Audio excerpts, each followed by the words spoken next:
ሁላችሁም ዝነኛና ሀብታም ታዋቂ ትሆናላችሁ ትሸለማላችሁ ትመጣላችሁ እዚህ ኢቢኤስ የቤተሰብ ጨዋታ ላይ እኔ አንዱ ዓለም እስተመጭ እባላለሁ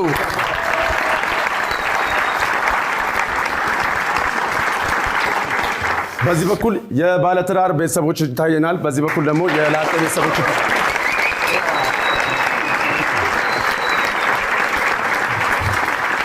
እሺ በዚህ በኩል ደግሞ የላጤ ቤተሰቦች ይታዩናል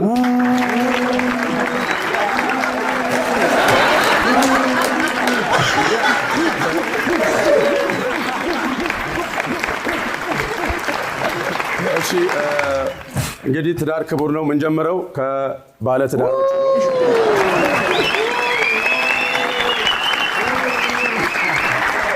ለምን እነሱ ወደዚህ ነው የሚመጡት እንጂ ነው እነሱ ወደዚህ እነሱ ይመጡ እናንተ ናችሁ ወደዚህ የሚመጡት የቀን ጉዳይ ነው እንጂ አንድ